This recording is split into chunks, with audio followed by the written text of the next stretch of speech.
नमस्कार मो प्रेमलता आज गोटे बहुत सुंदरिया कहानी आपण मानू कहबी बहुत शिक्षणीय कहानी आपण मान मन को निश्चय छुईब बोली मोर आशा। भिडियोटी को स्किप करेंगे शेष पर्यंत निश्चय शुणिबे आपण मान को अनुरोध रहिला। चलते शुणा कहानी।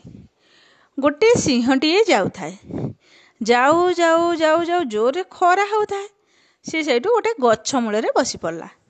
से गछ उपरे गोटे मांकड़े बसी मांकड़ आ तार दी छुआ ता दुई छुआ खेलु खेलु सिंह उपर को पड़ी गला गोटे मांकड़ छुआ। तापर सिंह राजा तो शोई था टिके विश्राम नौ था आखि लगी जाए मांकड़टी जमी पड़गला मांकड़ को तो सिंह राजा पिठीटा बहुत नरम लगे छोट मांकड़टी सी हेठू नाचिला कुदिला डेइला तापर कहला भाई तू आसुन तोर मोर बसिक नाचवा पूरा मजा लगुच सिंह राजा पिठे। सिंह राजा शोई जानी पार ना तू आस आस नाचवा।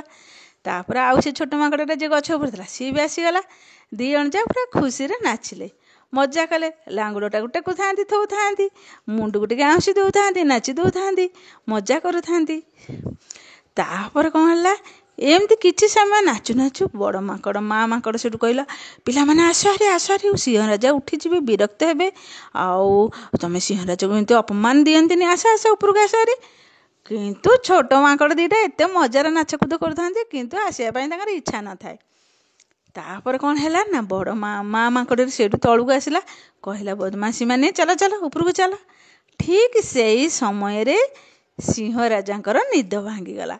सिंह राजा से कहले किए रे एठी मो पिठी ऊपर नाचकुद करुछि मांकड़ तू बहुत बदमाशी हो गलुनी तो छुआ माने को मो पिठी ऊपर नाचकुद कराउछु तू कौन जानिन मु जंगलर राजा बोली। मांकड़ कहला मणिमा मणिमा मणिमा मते क्षमा मो छुआ मान को क्षमा आपण तो बहुत भल राजा बहुत बढ़िया आउ मो छुआ मानकर अधम को क्षमा दियो से अधम छोट छुआ। सेठू से छोट मांकड़ दी जण आसिक कहले महाराज महाराज आमको क्षमा क्षमा।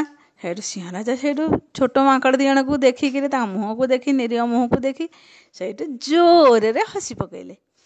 सेठू मांकड़ छोट मांकड़ दी जण कहले हे राजा कौन हसी देले आम टे पिठी बस बहुत मजा लगुच।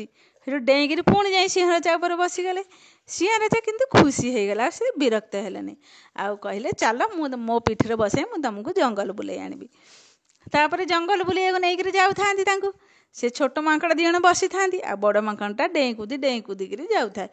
एमती जाऊ जाऊ देखिले गोटे बड़ हाथीटीए आसुची पूरा धाई धाई धाई धाई कर आसुथाए आ जोर रे धाइला आउ जोरे दौड़ू थाए। सिंह राजा कहले कौन है हाथी तो केते सुंदर आसुला एमती जोरे धाई धाई कहीं धाऊँची जोरे धाऊँची दौड़ुची कहीं। हेठू सिंह राजा से जोरे धाई धाई धाई धाई जाए हाथी पाखे पहुँचले कहले कौन है हाथी भाई तू एमती दौड़ुचु कहीं। हाथी से कहला कौन करी सिंह राजा आउ मु बहुत बड़ विपद पड़ी। सिंह राजा कहले कौन है हाथी भाई तुम एते बड़ जीव तमर पुणी कौन विपद ना कौन करी सिंह भाई मु भी बहुत बड़ विपद पड़ी जोटा कि मुझे कहीपार तुम सिंह जंगलर राजा आउ मते टिके साहाय्य कर। तापर से सिंह राजा कहले हौ ठीक अच्छे हाथी भाई आउ कौन विपद पड़ी चल मत देखब। सेठू कहले आस मो पाटे कहीपार आस तुमको देखदेवी। तापर दी जण जाक सेठू गले जाऊ था छोट मांकड़ दीटा जो पिठी बसी था सिंह राजा पिठी।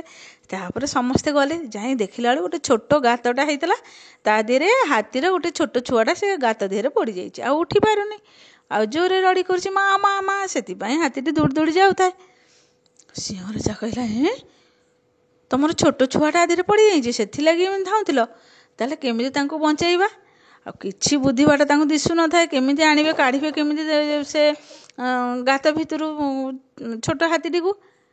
मांकड़ दीटा छोट मांकड़ दीटा बहुत चालाक थे बहुत बदमाश भी थे से कहले ये तो सामान्य कथा आमे सांगे सांगे गोटे उपाय जानी बतईदेव आ छोट हाथी उपरको आसीज। ସିଂହ ରାଜା କହିଲେ ତମ ମୁଣ୍ଡକୁ ବୁଦ୍ଧି ଆସିଯାଉଛି, ଏତେ ଛୋଟ ଛୋଟ ଛୁଆ ହେଇଛ ତମେ, ଛୋଟ ମାଙ୍କଡ଼, ତମ ମୁଣ୍ଡକୁ ବୁଦ୍ଧି ଆସିଗଲା ନା? ହଁ, ଏ ତ ଅତି ସାମାନ୍ୟ କଥା ଆଉ। ତାପରେ ହାତୀ କହିଲା ତମେ ଦି ଜଣ ଏତେ ଛୋଟ ହେଇକି ତମ ମୁଣ୍ଡକୁ ଏମିତି ବୁଦ୍ଧି ଆସୁଛି, ମୋତେ ତାହେଲେ ଟିକେ ବୁଦ୍ଧିଟା ଦିଅ। ତାପରେ ମାଙ୍କଡ଼ କହିଲେ ଯାଅ ଯାଅ ଯାଅ, ସେ ଗଛ ଦିହରେ ଯେଉଁ ଓହଳିଛି ଲଟା ତାକୁ ଛିଣ୍ଡେଇକିରି ଆଣିଦିଅ, ଆଉ ହାତୀ ପାଖକୁ ପକାଇ ଦିଅ, ଛୋଟ ହାତୀ ପାଖକୁ, କୁନୁ ହାତୀ ପାଖକୁ। କୁନୁ ହାତୀ ଧରିଦେବ, ଆଉ ଆମେ ସମସ୍ତେ ମିଶିକି ଟାଣିଦେବା ତାକୁ ଆଉ ଉପରକୁ ଆଉ। ସେଠୁ ହାତୀ କହିଲେ ଆରେ ସତେ ତ। ସିଂହ ରାଜା ବି କହିଲେ ଆରେ ସତେ ତ, ଇଏ ତ ବଢ଼ିଆ ଆଇଡ଼ିଆଟା ଦେଲେ। ତାପରେ ସେଇଠୁ ସେ ଲଟାକୁ ଆଣି ଛିଣ୍ଡେଇକିରି ହାତୀ ପାଖକୁ, ଛୋଟ ହାତୀ ପାଖକୁ ପକାଇଲେ। ଛୋଟ ହାତୀ ସେଇଠୁ ଧଇଲା, ମା ହାତୀ, ସିଂହ ରାଜା ସମସ୍ତେ ସେଇଠୁ ଟାଣିଲେ ସେ ଲଟାକୁ ଉପରକୁ। ଆଉ ହାତୀ ସେଇଠୁ ଧୀରେ ଧୀରେ ଧୀରେ ଧୀରେ ଉପରକୁ ଛୋଟ ହାତୀ ଆସିଗଲା। ତାପରେ ଛୋଟ ହାତୀ ପୁରା ନାଚିଲା, ତା ଜୀବନ ବଞ୍ଚି ଯାଇଥିବାରୁ। ମା ହାତୀ ବି ବହୁତ ଖୁସି ହେଲା, ଆଉ ଛୋଟ ମାଙ୍କଡ଼ ଦୁଇଟାକୁ ସାବାସ ଦେଲା, କହିଲା ତମେ ଦି ଜଣ ବହୁତ ବୁଦ୍ଧିଆ ଆଉ ବହୁତ ପରୋପକାରୀ।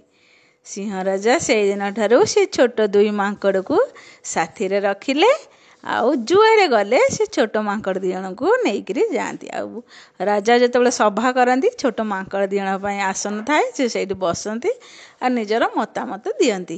କିଛି ବି ସମସ୍ୟା ଆସିଲେ ଛୋଟ ମାଙ୍କଡ଼ ଦୁଇଟି ତାଙ୍କୁ ମତାମତ ଦିଅନ୍ତି, ଆଉ ବହୁ ଯାହା ଫଳମୂଳ ଆସେ ସେ ସବୁ ଛୋଟ ମାଙ୍କଡ଼ ଦି ଜଣଙ୍କୁ ଖାଇବାକୁ ଦିଅନ୍ତି।